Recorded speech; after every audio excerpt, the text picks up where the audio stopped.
Sabe aquela história de futebol que parece mentira de tão absurda?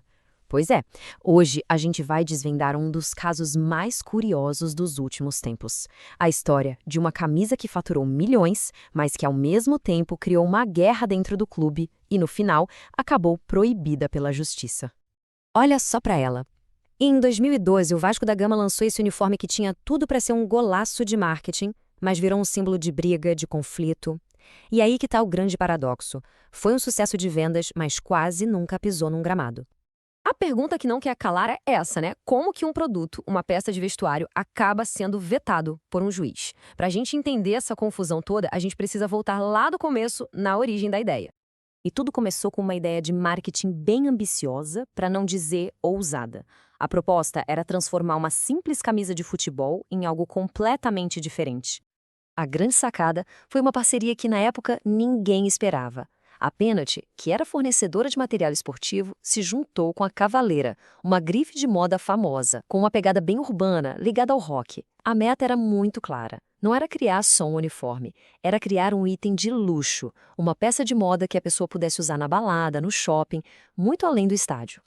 E o preço, bom, o preço já dizia tudo.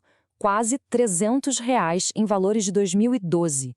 Isso era uma fortuna, um valor astronômico. Bem mais caro que as camisas de jogo oficiais daquele tempo.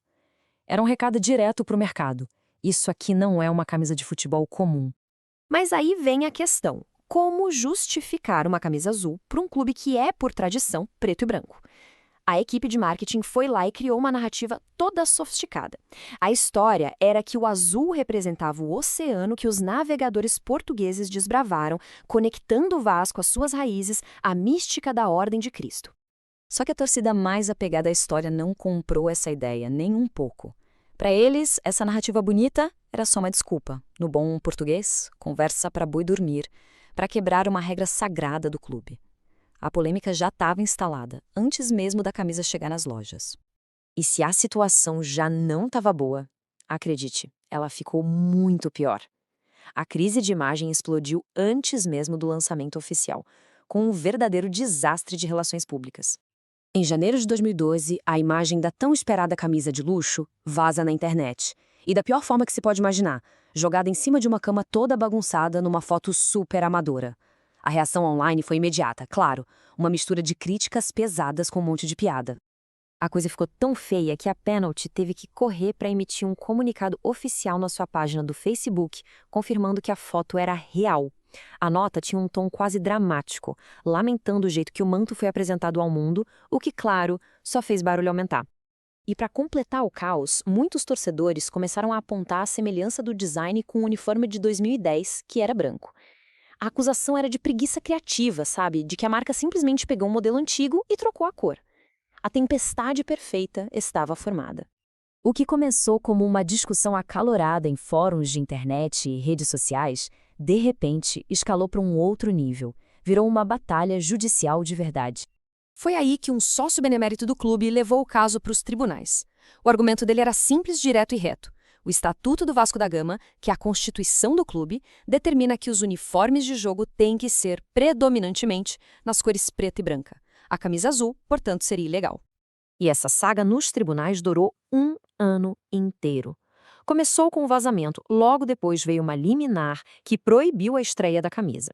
A diretoria do Vasco até conseguiu uma brecha e usou a camisa em alguns jogos, mas em janeiro de 2013 veio o martelo final. A justiça deu ganho de causa para os tradicionalistas e baniu a camisa para sempre dos gramados.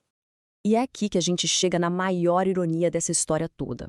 Nas poucas vezes que a camisa azul desafiou as ordens e entrou em campo, ela se tornou um verdadeiro talismã. Foram 4 jogos e 4 vitórias. Aproveitamento perfeito, 100%.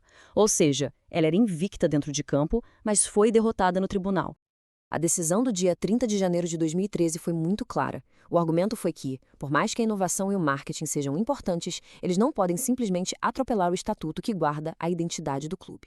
Era o fim da linha para a Templária Azul nos gramados. Mas o fim nos campos foi, na verdade, só o começo da lenda. A proibição acabou transformando essa camisa em algo muito, muito maior.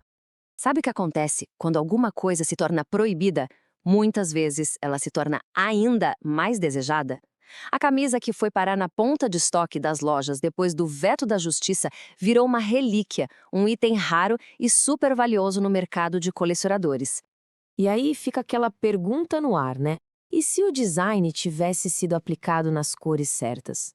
Dá uma olhada nessas projeções. Uma versão branca ou preta com certeza seria um sucesso de vendas, talvez uma das camisas mais bonitas da história do clube. Teria sido linda sim, mas não teria a mesma história para contar. E essa frase aqui resume tudo perfeitamente.